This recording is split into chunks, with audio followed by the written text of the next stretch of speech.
Voilà, donc ce soir, nous nous retrouvons pour étudier encore une fois le livre de l'Apocalypse. Nous continuons dans cette deuxième série des chapitres 4 au chapitre 10 et nous sommes arrivés ce soir à l'étude d'Apocalypse au chapitre 6. Apocalypse 6 est donc cette vision de l'ouverture des sept sceaux. Si vous n'avez pas pu suivre l'étude d'hier, je vous invite à la retrouver sur le YouTube de la chaîne de l'Église adventiste de Creil pour que vous puissiez être au fait de tout ce que nous allons étudier ce soir, puisque Apocalypse 6 fait en fait suite à la vision du trône de Dieu et de l'agneau qu'on va trouver dans les chapitres 4 et 5. Et le chapitre 6 décrit l'ouverture des six premiers sceaux du livre qui était scellé et que l'agneau va pouvoir ouvrir. Donc vraiment, les chapitres 4 et 5 sont nécessaires, essentiels, sont une introduction, mais surtout une base importante, capitale pour pouvoir aborder le chapitre 6. Ces deux chapitres, 4 et 5, posent les fondements de l'autorité du pouvoir de la victoire divine. Et alors que nous allons ouvrir le chapitre 6 et que voilà, nous allons être confrontés à des situations qui sont un petit peu plus complexes, difficiles et compliquées, eh bien, il est important de garder à nos yeux que Dieu a toute autorité, que Dieu a tout pouvoir, qu'il règne sur le trône. C'est pas pour rien que, avant d'entrer vraiment dans ces visions qui peuvent être catastrophiques, Dieu nous présente et a d'abord montré à l'apôtre Jean la vision du trône et de sa gloire qui remplit le ciel. Donc les catastrophes qui vont être énumérées dans les visions à venir, notamment celle des sceaux, ne doivent pas remettre en cause le plan du salut et surtout la joie qui est produite, qui a été produite dans le ciel qu'on a étudié hier au chapitre 5. Parce que, comme il est dit dans Apocalypse 5, versets 19, versets 9 et 10, eh bien, l'agneau a été immolé et a racheté pour Dieu par son sang des hommes de tout peuple, de toute nation, de toute tribu, de toute langue. Et il a fait d'eux un royaume et des sacrificateurs pour Dieu et ces hommes régneront sur la terre. Donc, parce que l'agneau a été trouvé digne de délier les sceaux de l'histoire pour faire avancer le plan de Dieu, pour faire avancer ce plan de salut et pour le mener à son terme, eh bien, nous devons rester confiants et nous devons rester pleins d'espoir, pleins d'espérance, parce que la victoire, elle est acquise. Donc, on en revient toujours à la même chose. Quand on a commencé à étudier Apocalypse, on se disait, voilà, c'est un livre qui fait un peu peur, il y a des choses qui sont effrayantes, il y a des situations qui sont terribles, mais vraiment, et on le voit au fur et à mesure qu'on avance, la volonté de Dieu n'est pas que nous ayons peur, mais que nous soyons dans l'assurance, que nous soyons dans l'espérance, que nous soyons dans la confiance, parce que Jésus l'a dit dans Jean 16, verset 33, je vous ai dit ces choses afin que vous ayez la paix en moi, vous aurez des tribulations dans le monde, mais prenez courage, j'ai vaincu le monde. Donc nous continuons notre étude du livre de l'Apocalypse avec cela en tête, que l'agneau a vaincu le monde, qu'il a eu la victoire sur le mal, sur l'ennemi, sur le péché, qu'il fait de nous un royaume de sacrificateurs, qu'il nous donne aussi de pouvoir régner avec lui. Donc vraiment, nous avançons confiants parce que le plan de Dieu va s'accomplir certainement. Avant d'entrer dans l'étude directe des sceaux avec le verset premier, 2, 3, etc., nous allons devoir poser le cadre pour qu'on puisse bien comprendre la manière dont nous allons interpréter cette vision, puisque oui, là, il s'agit vraiment d'une vision prophétique et nous ne voulons pas nous emmêler les pinceaux. Donc, comme on le dit, le livre scellé de sept sceaux, qu'on a vu au chapitre 5, correspond au plan divin. D'accord? C'est l'alliance que Dieu a fait avec l'humanité dès la création, qu'il avait un projet de bonheur, de paix, de salut, etc. Et puis même à la chute, quand il va dire au serpent, euh, je mettrai inimitié entre ta postérité et la postérité de la femme, celle-ci t'écrasera la tête et tu lui blesseras le talon. Donc là déjà, s'était engagé à pourvoir pour l'humanité d'un sauveur qui allait restaurer l'humanité, qui allait apporter la paix, etc. À travers les différents prophètes, Dieu va réitérer ce souhait, va réitérer cette alliance, mais voilà, encore faut-il que le Sauveur vienne pour changer le cours de l'histoire, parce que, et ça c'était ce qu'on avait vu avec les prophéties de Daniel en parallèle avec Apocalypse au chapitre 4, euh, dans l'Ancien Testament, ce que Dieu a révélé, c'est que la succession des royaumes allait aller de mal en pis. D'accord? mais nous croyons qu'il y a une échappatoire, il y a une solution, il y a une porte de sortie, et qui va être digne de pouvoir délier, déceler, qui est-ce qui va pouvoir finalement casser ce- voilà, ce mur qui est devant l'histoire de l'humanité? Eh bien, c'est l'agneau qu'on a vu au chapitre 5, l'agneau de Dieu qui a racheté par son sang les hommes, qui a, voilà, c'est Jésus-Christ qui est mort sur la croix, qui est ressuscité en gloire, qui aujourd'hui intercède pour nous. Et dans son intercession, eh bien, on le voit au chapitre 5, qui est digne d'ouvrir le livre, d'ouvrir les sceaux et de révéler le contenu du livre. Donc c'est ce qui va se passer au chapitre 6. Et à chaque ouverture de sceau, on va le voir, il va y avoir comme une sorte de tableau qui apparaît. Donc Jean a des visions. Ok? Il va voir des choses. Pour ceux qui ont déjà un petit peu lu le chapitre, il va d'abord voir des cavaliers différents. Et ensuite, il va avoir une vision et une autre vision. Donc, ces tableaux apparaissent les uns après les autres. On peut voir qu'il y a 7 sceaux, même si le septième sceau ne va être euh, révélé que dans le chapitre 8. Il y a 7 sceaux, 7 tableaux différents qui se suivent. Alors, ces 7 sceaux représentent également, je dirais, euh, la totalité, l'accomplissement entier, vous voyez, du plan de salut. Parce qu'on l'a vu, le chiffre 7, c'est un chiffre symbolique qui représente la plénitude. Donc 7 sceaux, 7 tableaux, la plénitude du plan qui doit s'accomplir. Et de ces 7 sceaux, on va remarquer aussi que il n'y a pas de fin euh, aux tableaux qui sont présentés. Chaque représentation, voilà, il se passe quelque chose, mais il n'y a pas de temps qui dit que ça s'est terminé. Ce qui laisse à penser que ces sauts, ce qui se passe dans ces sauts, ça va se superposer. C'est en continu. Même après l'annonce de l'ouverture du saut suivant, le premier saut continue. Et puis ensuite, le deuxième saut se superpose, mais continue. Et le troisième saut se superpose. Et cela, c'est un petit peu contraire à ce qu'on verra plus tard au chapitre 8 et 9, avec les trompettes qui, elles, accomplissent un plan précis.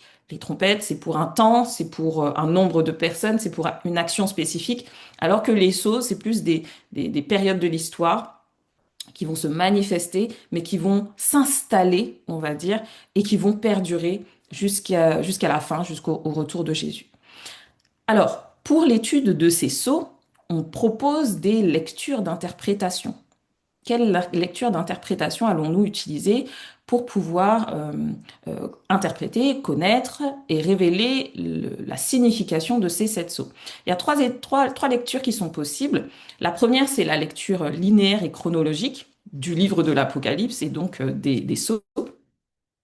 Cette lecture propose en fait que le livre de l'Apocalypse se déroule de manière continue en une seule et unique vision qui part d'un point A à un point Z, c'est-à-dire de la première venue de Jésus à la seconde venue de Jésus. Donc que le chapitre premier corresponde à tout début, le deuxième un petit peu après, troisième après, quatrième après, etc., jusqu'au 22 qui correspondent au retour de Jésus et à la fin des temps. Donc dans cette interprétation, cette lecture-là, la série des 7 sceaux, elle viendrait chronologiquement après les 7 églises, et après les 7 sceaux viendraient chronologiquement les 7 trompettes, qu'on verra dans les chapitres suivants, et chronologiquement après, encore, viendraient les événements de la fin des temps. Donc ça, c'est pour la première lecture de l'Apocalypse, et notamment pour ces visions-là. Donc, linéaire, chronologique, ça se suit. D'accord? D'abord, il y a les 7 églises, ce qu'on a pu voir dans la première série, ensuite les 7 sceaux, ensuite les 7 trompettes, et ensuite les événements de la fin des temps. Une autre lecture d'interprétation, c'est la lecture inclusive et qu'on peut aussi appeler télescopique. Et en fait, cette lecture propose que les visions sont contenues en fait les unes dans les autres. C'est-à-dire qu'il y a d'abord les 7 églises, la vision des 7 églises, comme on l'a vu dans les séries précédentes, qui se termine avec l'église de Laodicée et l'église de Laodicée qui correspond à la fin des temps. Et les 7 sceaux seraient intégrés, feraient partie du temps de l'église de Laodicée. Donc les 7 sceaux correspondent à la fin des temps et sont réalisés pendant la période de Laodicée. Et les 7 trompettes, elles, sont encore plus à la fin des temps et sont intégrées dans le septième sceau. Donc à la fin de la fin, il y a les 7 trompettes, etc. Ça, c'est pour la lecture inclusive et télescopique, qui ressemble un petit peu à la lecture linéaire chronologique, sauf que elle n'est pas entièrement linéaire, mais elle s'imbrique un peu dans les dernières séries visions les dernières visions de la série précédente. Pour la lecture, la troisième lecture, c'est la lecture récapitulative et répétitive. Donc, dans cette dernière lecture d'interprétation, il s'agirait d'avoir les trois séries, les églises, les sceaux, les trompettes, d'Apocalypse 8 et 9 que nous verrons plus tard, qui recouvrent en fait la même période de temps, soit l'histoire de l'Église du premier siècle jusqu'à la fin des temps. Pour cette lecture récapitulative et répétitive, peut-être que répétitive ce sera plus parlant pour nous, chaque série reprend la même histoire. Chaque série parle de la même chose, mais sous des angles différents et avec des accents différents pour répondre à des questions différentes. Donc comme si c'est la même vision, voilà, c'est la même chose, mais dit de manière différente et présentée avec des symboles différents. Donc, quelle lecture d'interprétation allons-nous retenir maintenant pour notre étude des sceaux? Pour ce qui est de la lecture linéaire et chronologique, ce n'est pas celle qu'on va retenir. Pourquoi? Alors, c'est vrai que beaucoup se perdent dans la lecture du livre de l'Apocalypse justement à cause de cette lecture. Parce que même s'il est bon de lire le livre du début à la fin, comme on le fait actuellement dans notre étude, euh, nous, on le fait pour saisir les symboles particulièrement. Par exemple, les étoiles, les chandeliers, ça nous a été révélé au chapitre 1er, les yeux, on a vu au chapitre 5, etc. Les symboles se révèlent au fur et à mesure. Donc, pour pouvoir comprendre le livre de l'Apocalypse, c'est sûr que c'est pas très forcément l'idéal de commencer avec le chapitre 16 et après sauter au chapitre 4 et après reprendre le chapitre 20 et après recommencer avec le chapitre 6 parce que là du coup on est dans le désordre et on a du mal à comprendre. Donc lire du début à la fin c'est bien. Mais cette lecture ne nous permet pas d'avoir une chronologie logique dans le livre si on le fait du chapitre 1er au chapitre 22. Notamment parce qu'il va y avoir des incohérences dans le récit. Et on peut le voir, par exemple, je vous ai mis des textes ici, je vous invite à les regarder plus tard dans le détail, mais là, dans le livre de l'Apocalypse, on va par exemple avoir plusieurs mentions du retour de Jésus. Donc si on le lit de manière chronologique et linéaire, eh bien on aura l'impression que Jésus revient plusieurs fois, que ce soit visible de manière visible ou de manière invisible. Et ça, bah, c'est pas cohérent avec la théologie biblique, tout simplement, parce que Jésus n'a pas dit qu'il revenait plusieurs fois, il a dit je reviens et je reviens une fois pour toutes. Donc la lecture linéaire et chronologique de l'Apocalypse n'est pas une lecture d'interprétation qu'on peut garder, qu'on peut maintenir. Qu'en est-il de la lecture inclusive et télescopique? Alors ça pourrait être une bonne idée, sauf que on doit considérer que la Bible explique la Bible. Voilà, ça c'est la base d'interprétation des livres prophétiques et des livres apocalyptiques. La Bible explique la Bible. Et ce style de lecture, d'écriture et de lecture est inconnu dans la Bible, dans les écrits bibliques. On n'a pas cette lecture-là où les visions sont imbriquées les unes dans les autres. Euh, et donc, il serait exclu d'utiliser un mode d'interprétation, un mode de lecture qui est absent du texte biblique, qui est absent de l'ensemble même du texte biblique pour expliquer un livre prophétique. Parce que faire ce genre d'interprétation, ça n'apporterait aucune garantie d'authenticité. Là, bah, du coup, on invente quelque chose, mais on ne serait pas du tout dans la pensée de celui qui a écrit le texte. Et ça, c'est dangereux, d'interpréter un texte avec nos lunettes plutôt que avec les lunettes de ceux qui l'ont écrit. Et pour illustrer un peu ce que je vous dis, je prendrai un exemple parce que c'est parfois ce qu'on fait. Alors, quand je dis on va dire que c'est pas nous, hein, mais c'est parfois ce qu'on peut faire lorsqu'on interprète la Bible avec nos lunettes aux yeux de maître les lunettes des contemporains de la parole. Voilà. Par exemple, on peut prendre le texte de Marc, texte que j'aime beaucoup cet exemple. Marc au chapitre 7. euh, Marc au chapitre 7, c'est un passage où Jésus va être confronté aux pharisiens. Et si on doit mettre le texte dans son contexte, les disciples de Jésus se mettent à table et ils ne se lavent pas les mains. Et là, les pharisiens sont choqués parce que dans la culture, il faut se laver les mains avant de manger, sinon on est impur et sinon on rend impurs les aliments qu'on va consommer. Et donc Jésus va en profiter pour leur donner un enseignement sur ce qui est pur, sur ce qui ne l'est pas, sur ce qui rend pur et sur ce qui rend impur. Et au verset 18 à 20, Jésus va dire, vous aussi, êtes-vous donc sans intelligence? Ne comprenez-vous pas que rien de ce qui du dehors entre dans l'homme ne peut le souiller, car cela n'entre pas dans son cœur, mais dans son ventre, puis s'en va dans les lieux secrets qui purifient tous les aliments. Et il dit encore, ce qui sort de l'homme, c'est ce qui souille l'homme. Plus tard, voilà, c'est du dedans du cœur que viennent toutes les mauvaises pensées, etc. Ce texte est souvent utilisé aujourd'hui pour justifier le fait de pouvoir tout consommer parce que c'est pas ce qu'on mange qui nous rend impurs. Et on fait dire à Jésus que, voilà, il a dit que c'est pas ce qui entre dans l'homme qui souille l'homme, donc on peut manger tout ce qu'on veut manger, quels que soient les aliments, que ce soit du poisson, du bœuf, du porc, de la chenille ou autre. Sauf que si on met les lunettes de Jésus ou des contemporains de Jésus lorsqu'il a écrit, lorsque il a dit cette phrase et cette parole, cet enseignement, eh bien, on se rend compte que Jésus, ici, il parle bien des aliments, puisqu'il dit, ce n'est pas ce qui rentre dans l'homme qui souille l'homme, ok, mais au verset 19, l'aliment, la nourriture vient, ne va pas dans son cœur, mais dans son ventre, puis s'en va dans les lieux secrets, et ce lieu purifie tous les aliments. Donc, quand Jésus a écrit, et quand Jésus a parlé, il parlait bien des aliments. Et pour un juif, eh bien, tout n'est pas un aliment. Pour un juif, un singe, ce n'est pas un aliment. Pour un juif, du plastique, ce ne serait pas un aliment. Pour un juif, le porc, ce n'est pas un aliment. Donc, lorsque Jésus a parlé, a donné cet enseignement, il parlait de ce qu'il considérait comme un aliment, pas autre chose. Voilà. Et si je dois donner un autre exemple, vous imaginez bien que si je vous invite chez moi et que je vous dis oui, vous pouvez vous servir, il n'y a pas de souci, vous prenez ce que vous voulez, vous pouvez manger. Je vous parle certainement de ce qu'il y a dans mon frigo ou dans mes placards, mais je vous propose pas de prendre un petit morceau de mon chien, par exemple, parce que ce n'est pas un aliment.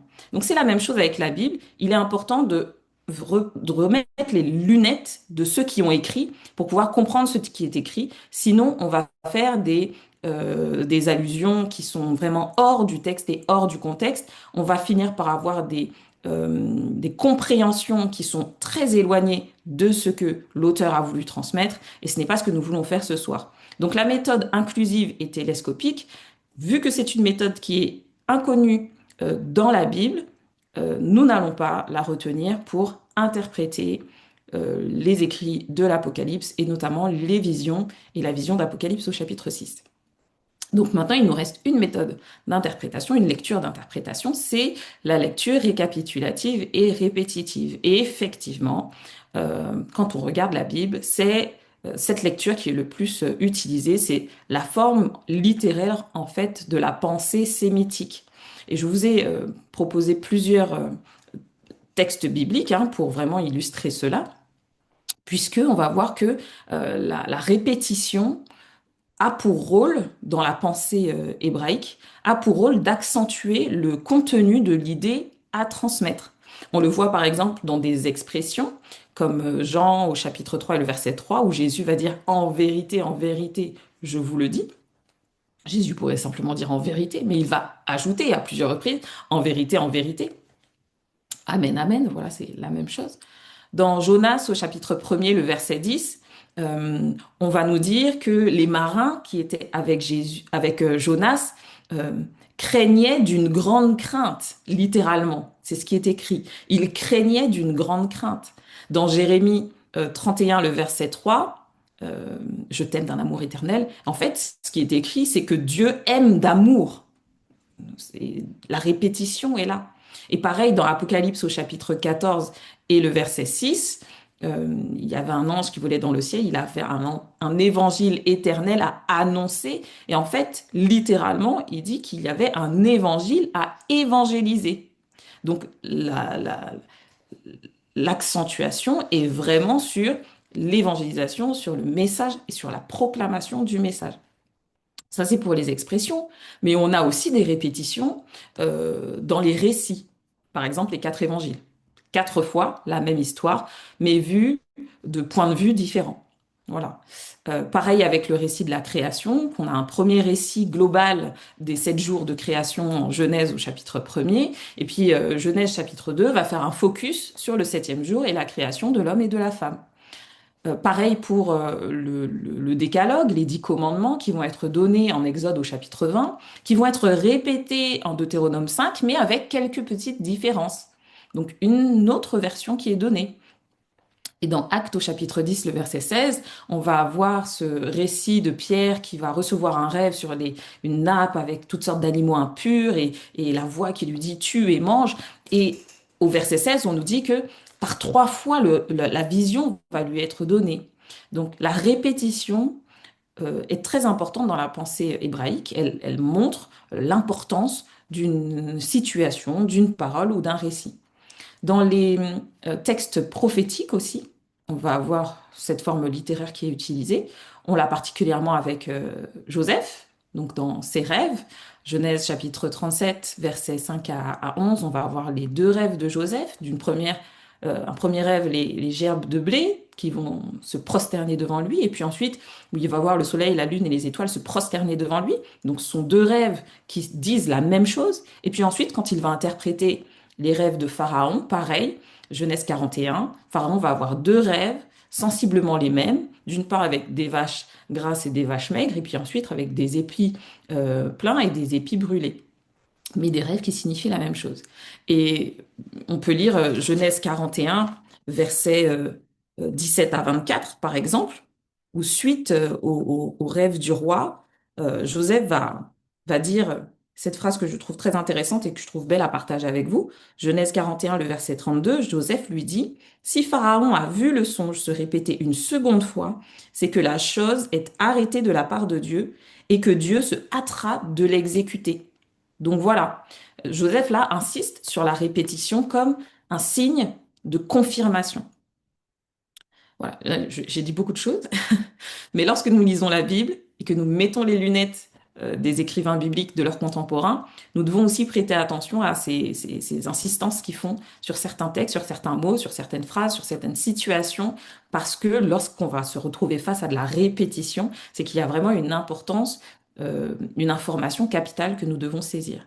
Et pour les récits apocalyptiques, donc les prophéties sur l'Apocalypse et sur les temps de la fin, voilà, on a Daniel, le prophète Daniel, qui va dans le chapitre 2, le chapitre 7 et le chapitre 8 euh, avoir ses visions sur les différents royaumes qui doivent se succéder avant la fin des temps. Chapitre 2 avec la statue, chapitre 7 avec les 4 animaux, chapitre 8 avec le bélier, le bouc.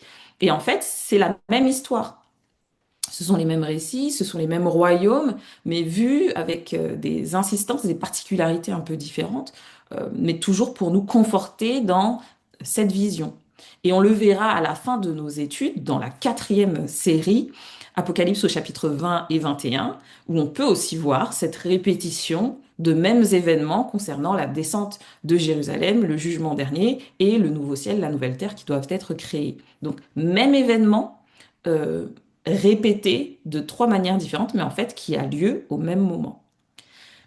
Donc voilà, nous retiendrons donc cette lecture d'interprétation récapitulative et répétitive, considérant que les 7 sceaux correspondent à la période des 7 églises. Donc sur toute la période de l'Église chrétienne depuis la résurrection de Jésus jusqu'à la fin des temps. Et ce sera la même chose lorsque nous aurons à étudier les trompettes.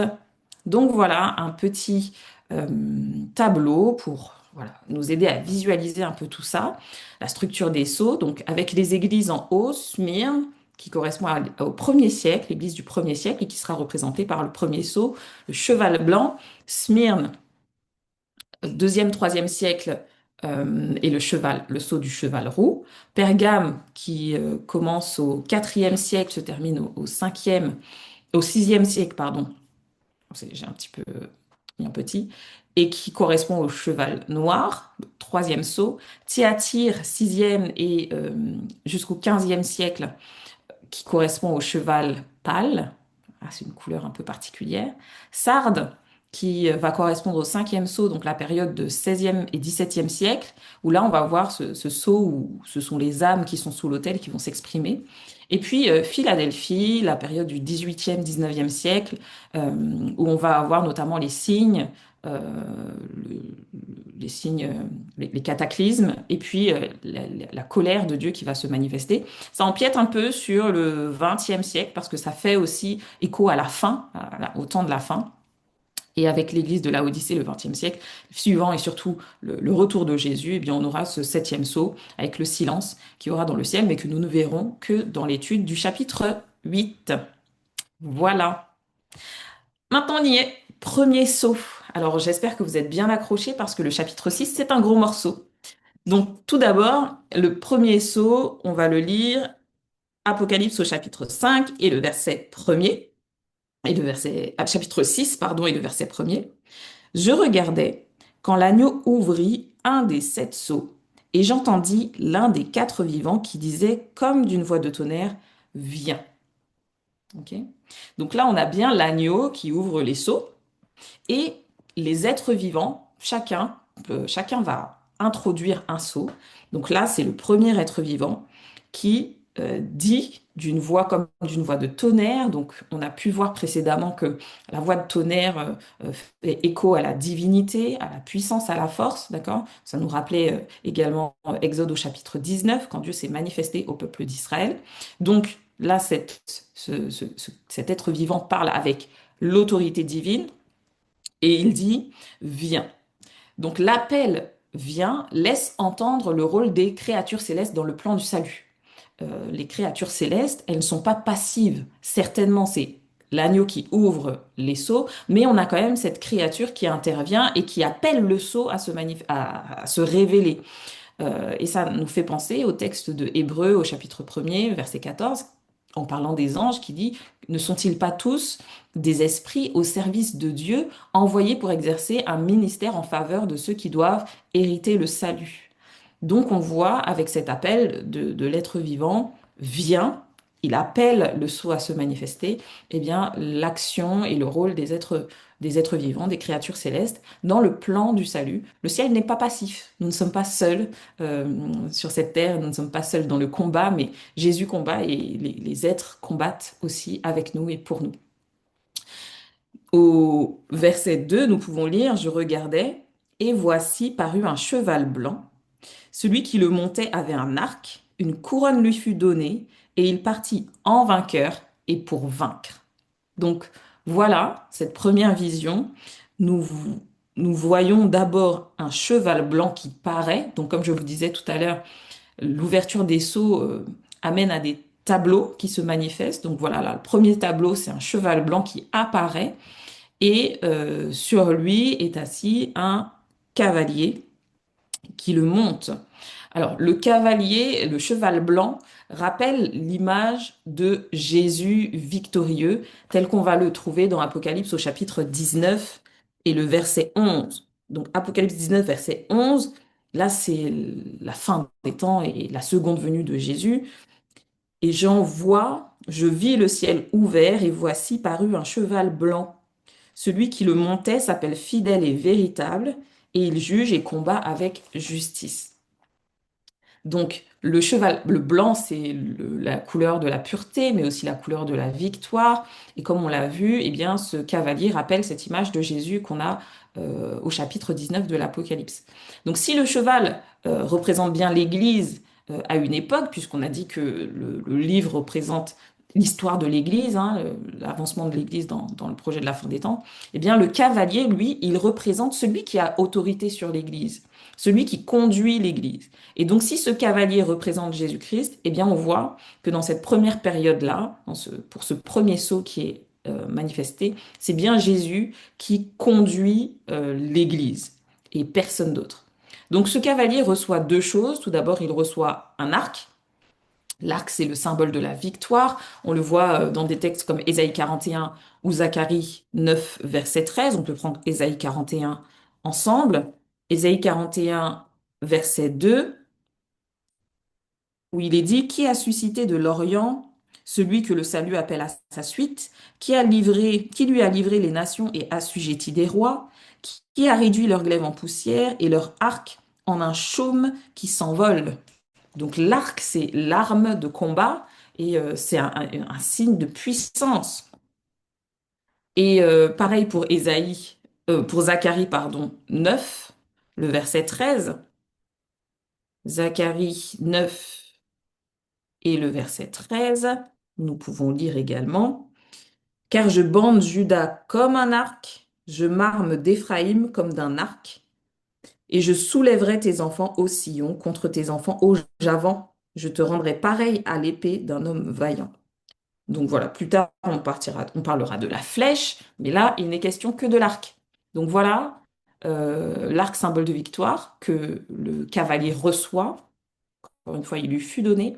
Et puis aussi une couronne qui lui est donnée, la couronne qui représente également la victoire, mais aussi la royauté. Et ça, on a déjà vu des textes comme Apocalypse 2, verset 10, où Jésus dit à celui qui vaincra, je lui donnerai la couronne. Euh, Dans Apocalypse 14, verset 14, c'est encore Jésus qui est représenté, hein, pareil, avec une couronne. Apocalypse 14, verset 14. Je regardais et voici, il y avait une nuée blanche et sur cette nuée était assis quelqu'un qui ressemblait à un fils d'homme, ayant sur sa tête une couronne d'or et dans sa main une faucille tranchante. Donc voilà la couronne, symbole de victoire, de royauté, de puissance et d'autorité. Et ce cavalier, comme la Bible nous le dit, il est parti en vainqueur et pour vaincre. Alors, si vous suivez, juste avant, on a parlé des répétitions et on a dit que les répétitions étaient vraiment importantes. Effectivement, là, on a clairement une répétition. S'il est parti en vainqueur, ce n'est pas pour perdre, d'accord? Mais il est parti en vainqueur et pour vaincre, donc ça montre bien que sa victoire, elle est pleine, elle est totale, elle est entière. Il est vainqueur. Voilà, il est entièrement vainqueur. Mais partir en vainqueur pour vaincre implique aussi qu'il y a un ennemi à combattre. Il y a un ennemi à vaincre. Et cet ennemi, même si dans ce saut-là, il n'aura aucune part et aucune puissance et aucune visibilité, eh bien, on verra dans les sauts qui suivront qu'il prendra un petit peu plus de place. On a dit que les sauts correspondent aux églises, et donc ce premier saut rappelle l'expansion de l'église apostolique qui est représentée par l'église d'Éphèse, l'église du premier siècle. D'accord, l'église des apôtres, qui après la résurrection s'est multipliée dans un formidable élan de mission. Ils ont été extrêmement missionnaires, les prédications des apôtres ont touché et ont converti des milliers de personnes, l'évangile s'est répandu par-delà le monde. Donc vraiment, on voit cette image de Jésus qui, euh, avec son Église, l'emmène en vainqueur pour vaincre et pour accomplir son œuvre et sa mission. Donc voilà le premier sceau qui est ouvert par l'agneau. Puis vient le deuxième sceau au verset 3, versets 3 et 4. Quand il ouvrit le second sceau, j'entendis le second être vivant qui disait, Viens. Et il sortit un autre cheval roux. Celui qui le montait reçut le pouvoir d'enlever la paix de la terre, afin que les hommes s'égorgent les uns les autres, et une grande épée lui fut donnée. Alors voilà, on l'avait dit, hein, ça allait devenir un petit peu moins joyeux et mignon. Mais voilà ce cheval roux qui arrive toujours introduit par un deuxième être vivant maintenant. Et un deuxième cheval, et la couleur change. Il n'est plus blanc, d'accord? Il est roux. Alors certains vont dire rouge, mais en fait la couleur c'est vraiment rouge feu, c'est roux feu. Parce que c'est le mot puros qui est écrit, qui est utilisé, le mot grec puros, et ce mot ne revient que deux fois dans le Nouveau Testament en grec. Il n'y a que deux occurrences. La première c'est ici, Apocalypse 6, et la deuxième occurrence du mot ce sera dans Apocalypse 12 au verset 3 pour décrire le grand dragon rouge. D'accord? Donc, vous voyez les occurrences avec lesquelles le mot est écrit. Donc, première occurrence de Puros, c'est ici, hein, le feu, couleur du feu, et puis ensuite ce sera pour décrire le grand dragon qui n'est autre que le diable et Satan. D'accord? Un grand dragon rouge.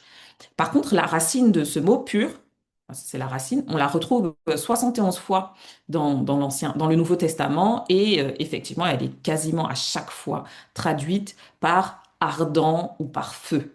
D'accord? On la retrouve dans Matthieu 3, verset 11, par exemple, où il est dit que Jésus baptisera d'esprit et de feu. On la retrouve dans Matthieu 13, verset 50, Matthieu 18, verset 8, Matthieu 25, verset 41, et dans beaucoup d'autres versets. Donc voilà ce cavalier qui est sur un cheval rouge feu, le feu qui représente les conflits, la guerre, les divisions. Et on le voit dans la suite du texte, puisqu'il est dit qu'il reçut le pouvoir d'enlever la paix afin que les hommes s'égorgent les uns les autres. Donc il n'y a plus de paix. Ça représente une période de persécution du coup et de guerre et de conflits internes puisqu'on nous dit que les hommes, c'est les uns les autres qui vont se faire du mal. Donc on voit que le mal vient de l'intérieur et donc même de l'intérieur de l'Église, des conflits, des persécutions. L'épée qui lui est donnée signale que certes il a beaucoup de pouvoir parce que c'est une grande épée, mais euh, il n'est pas maître de tout parce que ça reste une épée qu'on lui donne. C'est un pouvoir qu'on lui donne, c'est un pouvoir qu'on lui délègue. Donc, il n'agit que selon ce qu'on lui accorde de faire. Autrement dit, ce qu'on a vu au chapitre 4, au chapitre 5 se maintient. Dieu reste au contrôle de l'histoire. Dieu reste au contrôle de ce qui se passe et même de ce qui arrive à son Église. Donc, l'Église n'est pas perdue, elle reste victorieuse, elle reste choisie, elle reste soutenue par Dieu. Donc, dans le cadre historique, puisque voilà, les sceaux correspondent à des églises, cette image rappelle non seulement la persécution des chrétiens qu'il y a eu au deuxième et au troisième siècle, donc l'église de Smyrne, hein, pour ceux qui se rappellent, mais ça rappelle aussi les divisions et les conflits qui ont régné pendant cette période, qui ont commencé déjà à gangréner l'église, la communauté. Paul en parle dans ses différentes épîtres. Il commence à dire faites attention.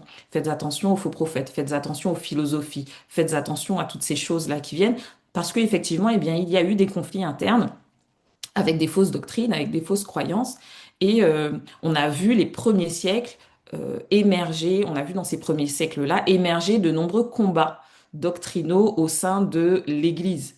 D'accord?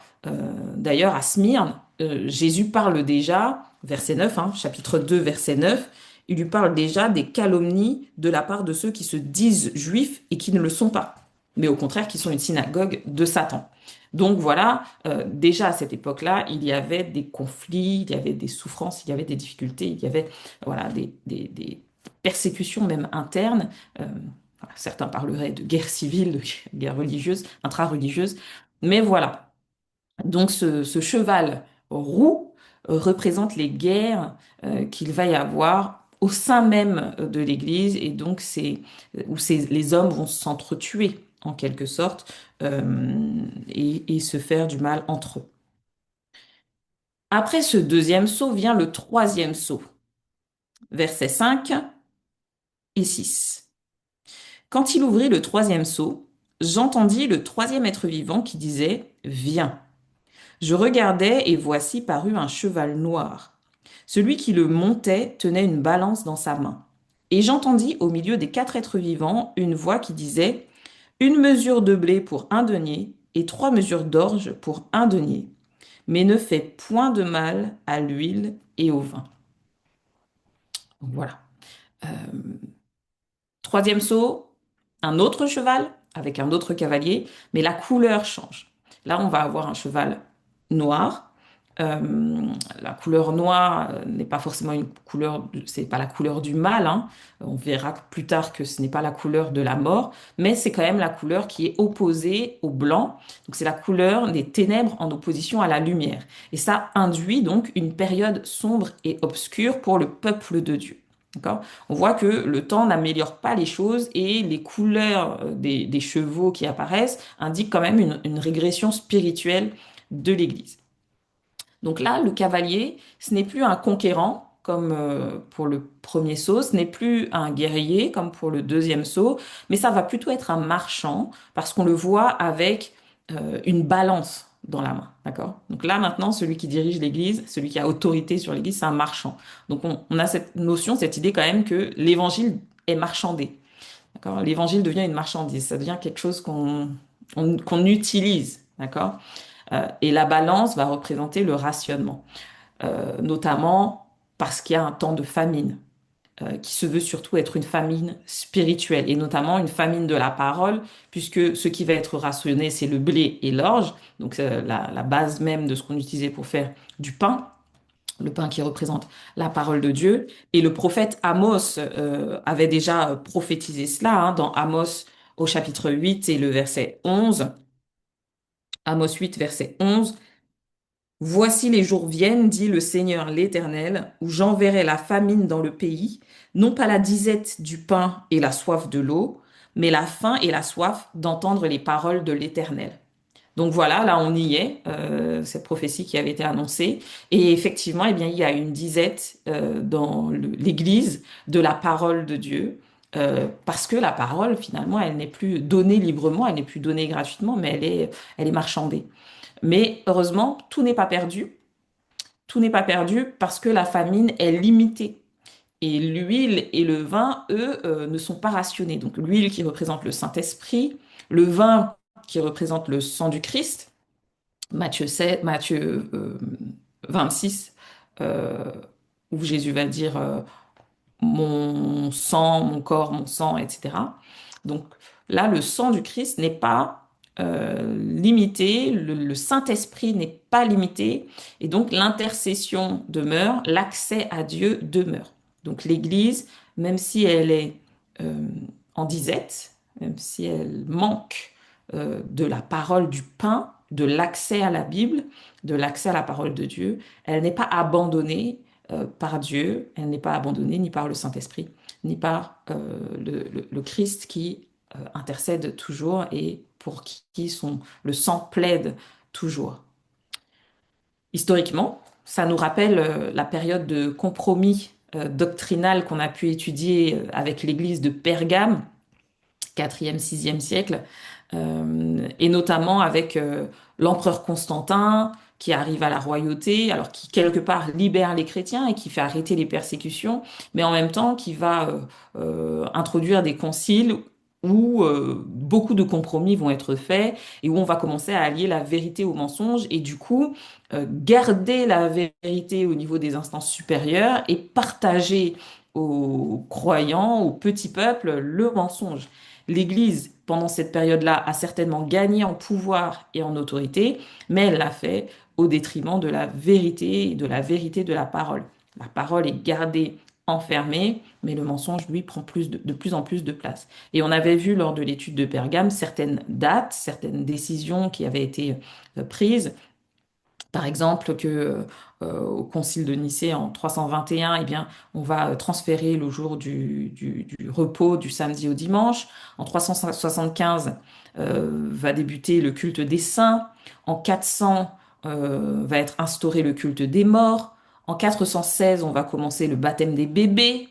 Et puis en 432, on va commencer le culte de la Vierge Marie. Donc voilà, beaucoup de ténèbres finalement vont peser sur le peuple, sur l'Église, parce que le mensonge prendra de plus en plus de place euh, au- et par rapport à la vérité de la parole. Donc voilà pour le troisième sceau. Et puis enfin le quatrième sceau qui s'ouvre. Et nous pouvons lire à partir du verset 7 et 8, Apocalypse 6, versets 7 et 8. Quand il ouvrit le quatrième sceau, j'entendis la voix du quatrième être vivant qui disait, Viens. Je regardai, et voici parut un cheval d'une couleur verdâtre ou pâle. Celui qui le montait se nommait la mort, et le séjour des morts l'accompagnait. Le pouvoir leur fut donné sur le quart de la terre pour faire périr les hommes par l'épée, par la famine, par la mortalité et par les bêtes sauvages de la terre. Donc voilà ce quatrième cavalier, ce quatrième cheval avec son cavalier qui arrive. Et voilà, on l'a vu, on l'a dit, les choses ne s'arrangent plus, ne s'arrangent pas du tout. Puisque là, la couleur, elle est verdâtre, elle est pâle. Dans d'autres traductions, on va appeler une couleur pourrie ou cadavérique, parce qu'en fait, c'est la couleur de ce qui est mort, entre guillemets. Et cette image n'est pas donnée pour rien, puisqu'elle est donnée vraiment pour produire de la terreur. Et à juste titre, puisque celui qui monte le cheval, il s'appelle la mort, d'accord? Il s'appelle la mort et il est accompagné du séjour des morts qui est personnifié. De il est accompli de séjour des morts qui là est personnifié parce qu'il va leur être donné à tous les deux le pouvoir de faire périr les hommes. Donc dans la Bible, non, dans l'Apocalypse, il y a deux cavaliers qui sont nommés. D'accord? Il y a ce cavalier ici dans Apocalypse au chapitre 6. Et puis, il y a le deuxième cavalier qu'on a vu tout à l'heure dans Apocalypse au chapitre 19, versets 9 à 16. Donc, je vous propose de reprendre Apocalypse 19. Là, on va lire versets 9 à 16. Versets 11 à 16, pardon. Apocalypse 19, 11 à 16. Puis je vis le ciel ouvert, et voici parut un cheval blanc. Celui qui le montait s'appelle Fidèle et Véritable, et il juge et combat avec justice. Ses yeux étaient comme une flamme de feu, sur sa tête étaient plusieurs diadèmes.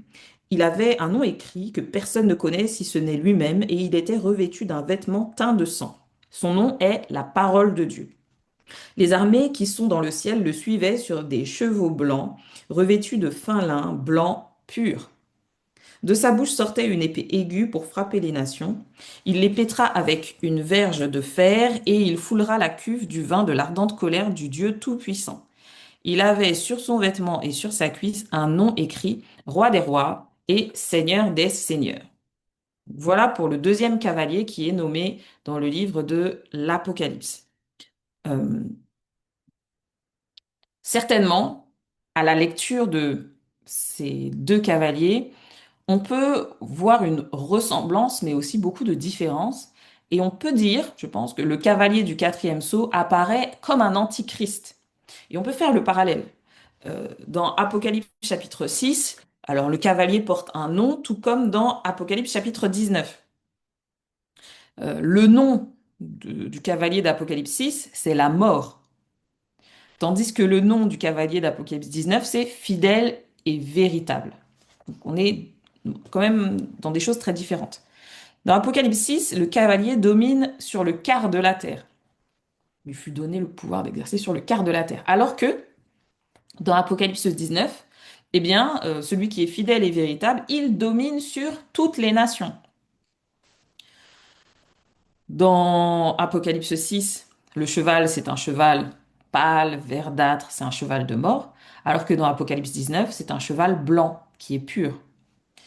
Euh, le cavalier d'Apocalypse 6, il est accompagné du séjour des morts, et celui d'Apocalypse 19, lui, il est accompagné de toutes les armées du ciel.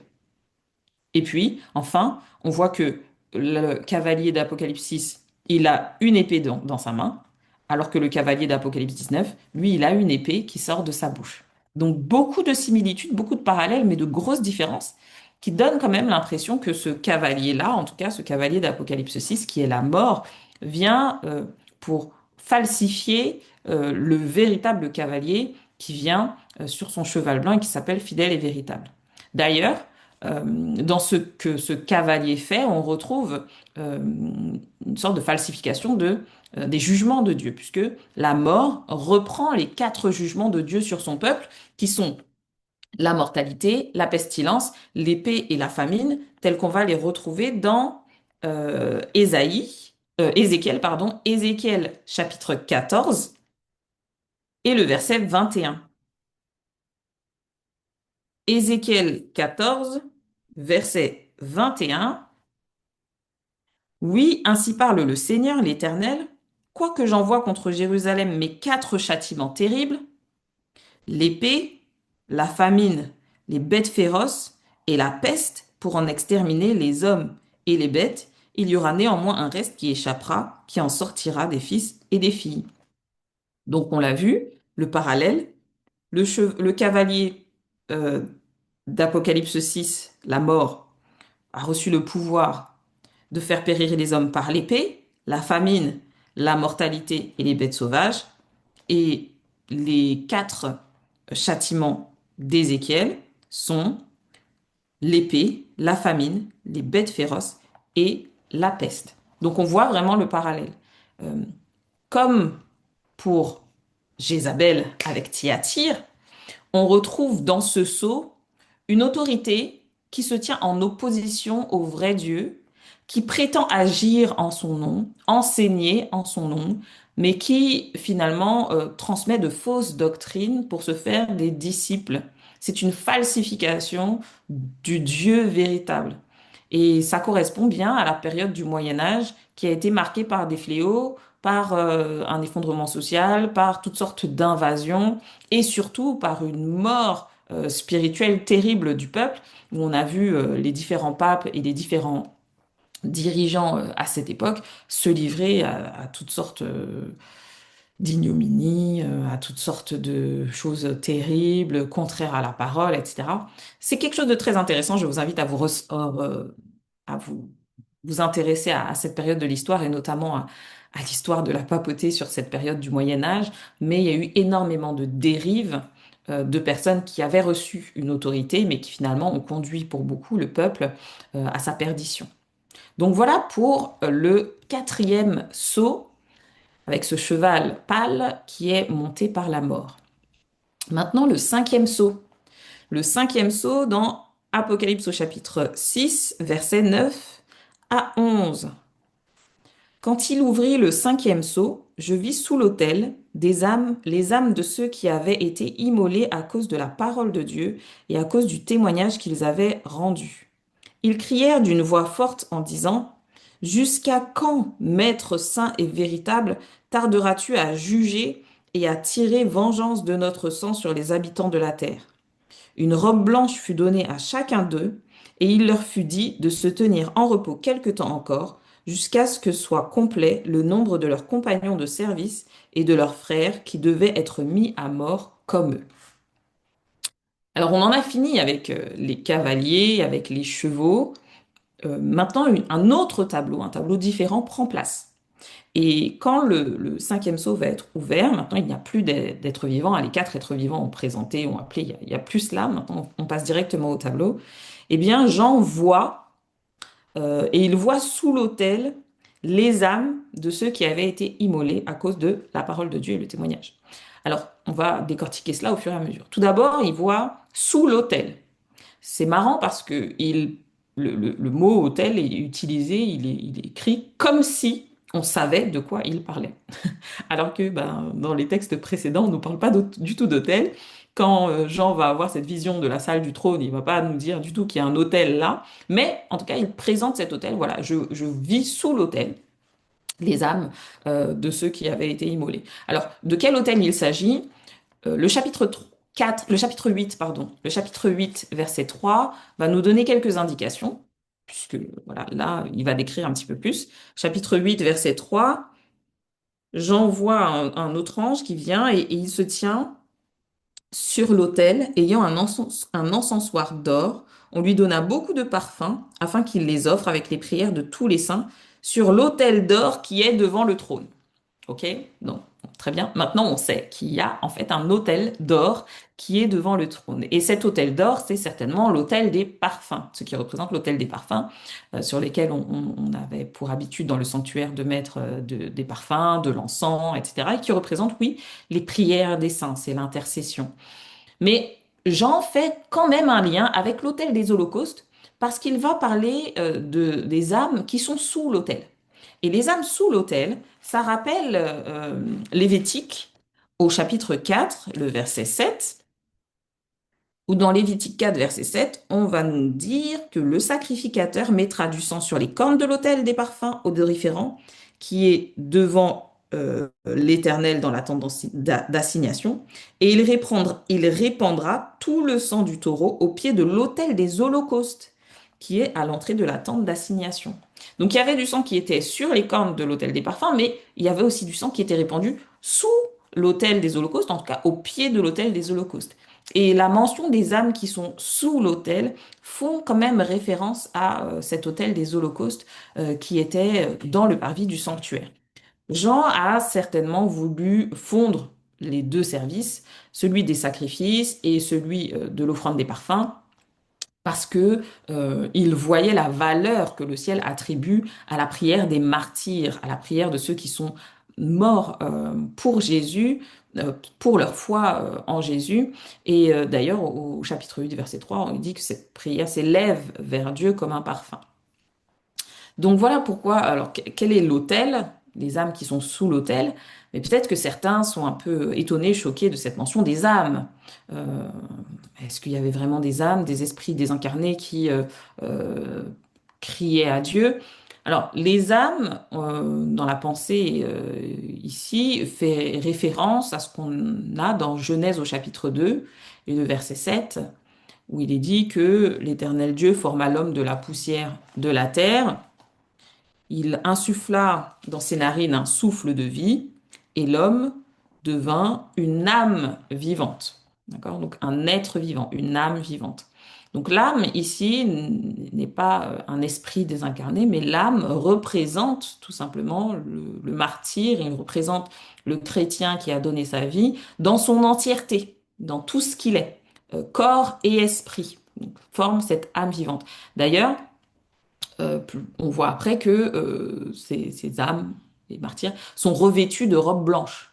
Donc, ce ne sont pas des âmes errantes ou des âmes désincarnées, mais ce sont bien des personnes avec un physique, avec un corps. Et en fait, ce sont des représentations des martyrs. On rappelle que la vision, elle est symbolique, elle n'est pas littérale. Il n'y a pas vraiment dans le ciel un hôtel avec des gens qui sont coincés en dessous, qui doivent en plus être nombreux. Non, c'est pas, c'est une vision, d'accord? C'est un tableau qu'il voit et qui doit représenter quelque chose. Ce que ça représente, c'est qu'on voit euh, ces âmes qui sont immolées, d'accord?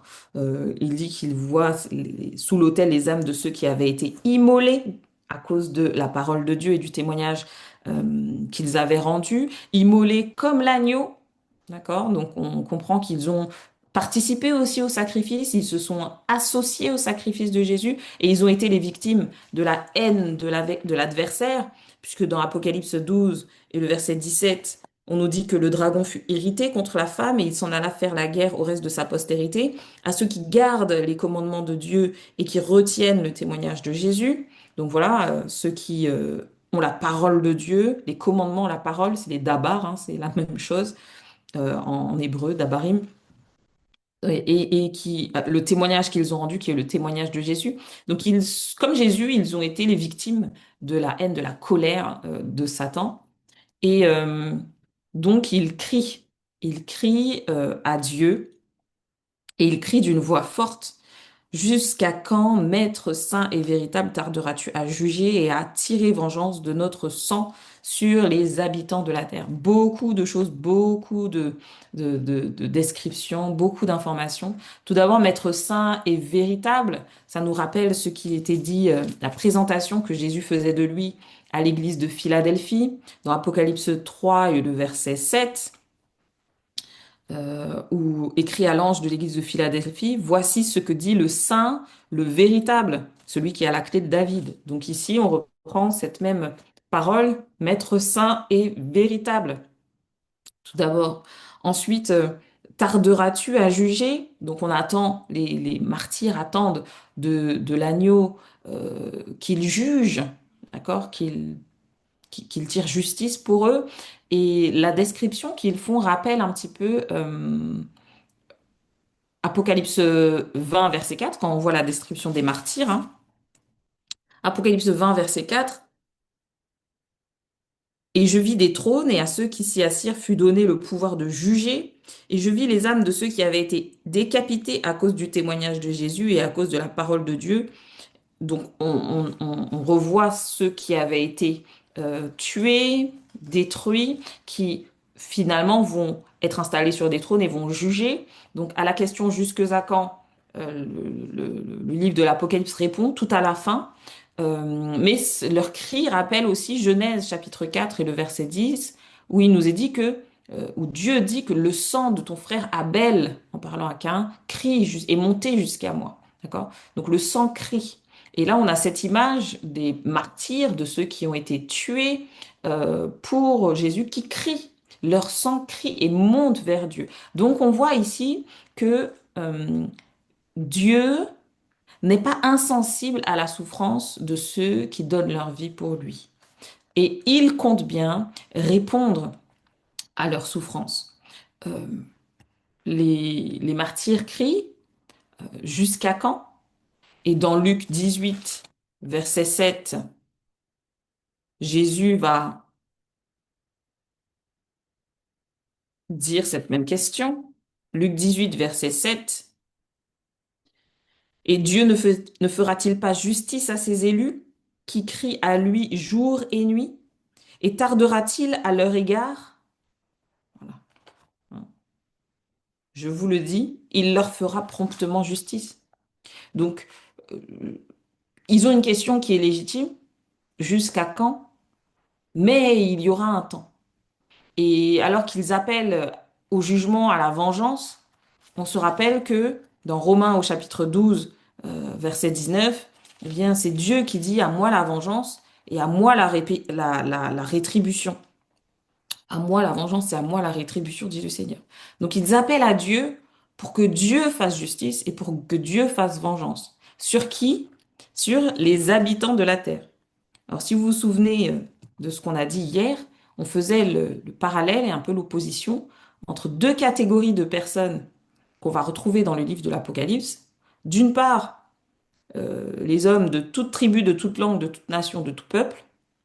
Voilà, ça c'est une première partie, qui sont en opposition dans l'Apocalypse avec les habitants de la terre.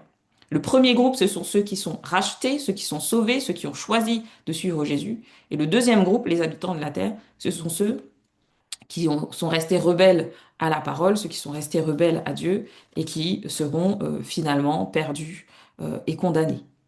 Donc là, les âmes de ceux qui ont donné leur vie pour Jésus réclament justice sur les habitants de la terre. Et qu'est-ce que on va leur dire? Eh bien, au verset 11, ils vont recevoir à chacun une robe blanche, symbole de pureté, symbole de justification. C'est le symbole que la justice leur est donnée et que la justice leur sera donnée, comme ça a été le cas dans Apocalypse au chapitre 3 et le verset 5, celui qui vaincra sera ainsi revêtu de vêtements blancs. D'accord? Donc on a toujours cette notion de robe blanche. Et il y a une notion de temps qui leur est donnée, puisqu'il il leur fut dit de se tenir en repos quelque temps encore, jusqu'à ce que soit complet le nombre de leurs compagnons de service. Alors c'est intéressant cette notion, parce qu'il y a la notion de temps qui doit être complet. Ils doivent rester en repos, ils doivent patienter, ils doivent attendre encore, parce qu'il y a un temps marqué pour le salut. Et ce temps, il n'est pas marqué de manière arbitraire, mais ce temps est en fait lié à quoi? À l'ensemble des sauvés, à tous ceux qui doivent être à Dieu. Et ça nous rappelle le texte de 2 Pierre 3 et le verset 9. 2 Pierre 3, le verset 9, où il est dit que le Seigneur ne tarde pas dans l'accomplissement de la promesse, comme quelques-uns le croient, mais il use de patience envers vous, ne voulant qu'aucun périsse, mais voulant que tous arrivent à la repentance. Donc on voit que le temps marqué de Dieu, c'est pas un temps arbitraire où Dieu se régale, il se délecte de nous voir souffrir, de nous voir galérer dans cette vie, de nous voir être persécutés, martyrisés, etc. Pas du tout. Mais c'est que Dieu voit qui sont ceux qui doivent être sauvés et qui sont ceux qui doivent encore peut-être donner leur vie pour lui, qui sont ceux qui doivent encore se positionner pour lui. Et il faut que ce nombre soit complet. Donc Dieu est patient et il invite son peuple, même dans la souffrance, même dans la persécution, à être patient. Et donc dans la perspective historique, on peut faire le lien avec l'église de Sardes, ou du temps de cette église, du temps de ce peuple, donc le 17e, 18e siècle, eh bien, il y avait une grande persécution à l'égard des chrétiens, et notamment à cause des les guerres de religion, les guerres fratricides, du coup, entre les catholiques et les protestants, qui furent davantage des guerres de pouvoir que véritablement des guerres de doctrine, de foi ou de religion, mais plus des guerres de pouvoir. Donc beaucoup de souffrances avec les vrais croyants qui finalement étaient entre les deux et qui ont pour beaucoup souffert les massacres de l'Église. Et enfin, on arrive à la fin hein, de ce chapitre avec le sixième sceau. Sixième sceau qu'on peut lire à partir du verset 12 et jusqu'à la fin. Je regardais quand il ouvrit le sixième sceau et il y eut un grand tremblement de terre. Le soleil devint noir comme un sac de crin, la lune entière devint comme du sang, et les étoiles du ciel tombèrent sur la terre comme des figues vertes d'un figuier secouées par un vent violent. Le ciel se retira comme un livre qu'on roule, et toutes les montagnes et les îles furent remuées de leur place. Les rois de la terre, les grands, les chefs militaires, les riches, les puissants, tous les esclaves et les hommes libres se cachèrent dans les cavernes et dans les rochers des montagnes. Et ils disaient aux montagnes et aux rochers, tombez sur nous et cachez-nous devant la face de celui qui est assis sur le trône et devant la colère de l'agneau, car le grand jour de sa colère est venu et qui peut subsister? Alors ici, on va voir, voilà, pour ce sixième sceau, on va avoir des signes cosmiques, des signes cataclysmiques qui vont être manifestés. On en a sept en tout, et ça c'est intéressant de voir que dans les événements qui précèdent le retour de Jésus et la fin des temps, il y a sept éléments en tout qui fait référence au chaos total dans lequel sera plongée la terre. On peut même parler d'un retour à l'avant-création. Ce sont des événements ce sont pas des événements successifs qui vont les uns après les autres, puisqu'il n'est pas dit qu'il y aura d'abord ça, puis ça, puis ça, puis ça, mais c'est un ensemble d'événements qui annoncera la venue de Jésus. D'accord? Et on les a au nombre de sept, donc alors on va les prendre quand même. Tremblement de terre, le soleil qui devint noir, la lune qui devint comme du sang, les étoiles qui tombent du le ciel qui se retire, les montagnes et les îles qui sont remuées de leur place. Donc la création, la terre entière qui subit une douleur, une souffrance, un cataclysme, et en tout cas qui tend au chaos. Ça rappelle les signes cosmiques qu'on va retrouver dans la prophétie de Joël et aussi bien sûr la prophétie de Matthieu. Mais on peut prendre ensemble la prophétie de Joël. Joël au chapitre 2, versets 30 et 31. Je ferai paraître des prodiges dans les cieux et sur la terre. Donc là, on est bien. Après cela, je répandrai mon esprit, tout ça, tout ça. Je ferai paraître des prodiges dans les cieux et sur la terre, du sang, du feu et des colonnes de fumée. Le soleil se changera en ténèbres et la lune en sang avant l'arrivée du jour de l'Éternel, de ce jour grand et terrible. Donc voilà pour le prophète Joël qui avait aussi prédit ces cataclysmes. Et Matthieu, dans son évangile, rapporte les paroles de Jésus. Matthieu 24, pardon, verset 29, où il est dit, aussitôt après ces jours de détresse, le soleil s'obscurcira, la lune ne donnera plus sa lumière, les étoiles tomberont du ciel et les puissances des cieux seront ébranlées. Donc voilà, ici le sixième sceau fait référence à ces cataclysmes qui ont été prédits dans l'Ancien Testament, mais aussi qui ont été prédits par Jésus, sont au nombre de sept, donc montrent bien le chaos total qui sera sur notre planète. Et ces événements annoncent donc l'angoisse des nations qui ne savent plus à qui se vouer, à quelle idole se vouer. Jésus en parle aussi dans Luc au chapitre 21, versets 25 à 27. Luc 21, versets 25 à 27. Jésus va dire, alors, alors que ceux qui seront en Judée fuient dans les montagnes, que ceux qui seront au milieu de Jérusalem en sortent, et que ceux qui seront dans les champs n'entrent pas dans les villes, car ce seront des jours de vengeance pour l'accomplissement de ce qui est écrit. Et je continue 25 à 27. Il y aura des signes dans le ciel, dans la lune, dans les étoiles, et sur la terre, il y aura de l'angoisse chez les nations qui ne sauront que faire au bruit de la mer et des flots. Les hommes rendent l'âme de terreur dans l'attente de ce qui surviendra pour la terre, car les puissances des cieux seront ébranlées. Et alors on verra le Fils de l'homme venant sur une nuée avec puissance et une grande gloire. Donc si là, c'est l'occasion pour les fidèles de relever la tête, puisqu'il dit ensuite, quand ces choses commenceront à arriver, redressez-vous et levez vos têtes parce que votre délivrance approche. Donc si, selon Jésus, toutes ces choses seront l'occasion pour ceux qui croient et ceux qui sont restés attachés à Dieu à relever la tête, à avoir confiance, et à croire que les douleurs arrivent à leur terme, eh bien, les habitants de la terre, eux, ils seront dans l'épouvante et ils recevront leur jugement. Cette image, on la reprend, elle est reprise par Jean dans sa vision, dans Apocalypse au chapitre 19, et oui, qui parle toujours de la fin des temps. Vous vous souvenez, Apocalypse 6, hein, 6, il dit les rois de la terre, les grands, les chefs militaires, les riches, les puissants, tous les esclaves, les hommes libres, se cachèrent dans les cavernes et dans les rochers des montagnes. D'accord? Et dans Apocalypse 19, versets 17 à 18, et je vis un ange qui se tenait dans le soleil. Il criait d'une voix forte, disant à tous les oiseaux qui volaient au milieu du ciel, venez, rassemblez-vous pour le grand festin de Dieu, c'est pas très joyeux, afin de manger la chair des rois, la chair des chefs militaires, la chair des puissants, la chair des chevaux et de ceux qui les montent, la chair de tous, libres et esclaves, petits et grands. Voilà, voilà. Donc on voit les termes qui se répètent, qui reviennent. Donc on est bien dans cette fin des temps. Et la question que tous ces gens posent, hein, la question de ces riches, ces chefs et tout, alors qu'ils sont dans l'effroi et qu'ils demandent même aux montagnes de tomber sur eux, ils disent, le grand jour de sa colère, la colère de l'agneau est venue, et qui peut subsister? Eh bien, la réponse à cette question, on la trouvera au chapitre prochain, hein, au chapitre 7. Donc, soyons dans l'attente de cette étude. Il y a des interprétations traditionnelles concernant ces événements qui sont décrits dans ce sixième sceau.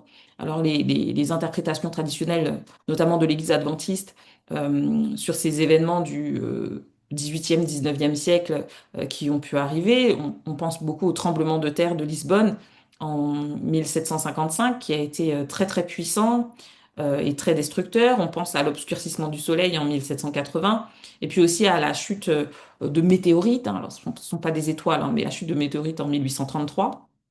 Objectivement parlant, si une étoile nous tombe dessus, la Terre explose. Donc forcément, ce ne sera pas des étoiles littérales, mais plutôt oui, des météorites.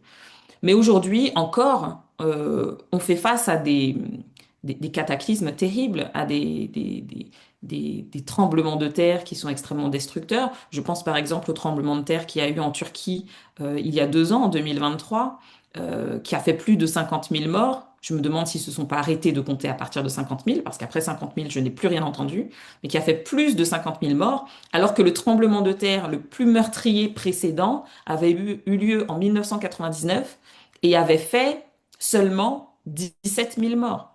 Donc le tremblement de terre de 99, qui avait été le plus meurtrier de l'histoire de la Turquie, avait fait 17 000 morts. Et là, 25 ans plus tard presque, un autre tremblement de terre qui en fait 50 000 et plus. Et puis on pense aussi aux inondations, là, qu'il y a eu très récemment en Asie du Sud-Est, par exemple, des inondations, on ne parle pas de tsunamis, mais des inondations qui ont fait plus de 1500 morts avec des centaines de disparus, on n'a pas fini de compter. On pense bien sûr aux tsunamis en Asie dans les années 2010, les différents cyclones qu'on a, que ce soit en Amérique ou en Asie, qui sont plus destructeurs que jamais. Donc la Terre soupire, et effectivement la question se pose, mais qui peut subsister? Eh bien, cette question qui clôture le chapitre 6, eh bien, prépare l'étude qu'on aura du chapitre 7. Petite conclusion, donc, on a vu que dans ce chapitre 6, on a été face au déroulement de l'histoire, euh, qui commence bien sûr avec la victoire de l'Évangile, le premier cavalier, la victoire de Jésus-Christ qui avance et qui est victorieux, qui est conquérant. Mais on voit aussi que des conflits se manifestent, qu'il y a la doctrine qui s'éteint, que finalement même la terre revient à un chaos complet, jusqu'à la restauration finale. C'est ce que nous espérons avec la suite de l'histoire. Donc vraiment, on voit la progression du mal, mais toujours sous le contrôle divin. Et c'est ce que nous devons noter. C'est absolument ce qu'il faut qu'on garde en tête. C'est que Christ dirige l'histoire. C'est lui qui ouvre les sceaux. C'est lui qui donne, s'il faut donner l'épée. C'est lui qui donne, s'il faut donner l'autorité. C'est lui qui donne, s'il faut donner le pouvoir. Mais tout est sous contrôle de Dieu. Rien n'échappe à son contrôle. C'est lui qui ouvre les sceaux. C'est lui qui conduit l'histoire. Le mal n'est pas souverain et le mal ne durera pas éternellement, mais les martyrs obtiendront justice. Il faut qu'ils restent dans l'attente, pas juste parce que Dieu n'est pas prêt, mais parce qu'il y a d'autres personnes qui doivent rejoindre les rangs et qui doivent aussi être sauvées. Donc les martyrs, comme ceux qui souffrent, ceux qui souffraient hier, ceux qui souffrent aujourd'hui, doivent prendre patience et rester dans l'attente. Oui, ils ont reçu la robe de justice, oui, ils ont reçu le salut en Jésus-Christ, mais bientôt, bientôt, bientôt, la justice sera faite, vengeance sera donnée, non pas de nous-mêmes, mais par Dieu, qui rendra à chacun selon ses œuvres.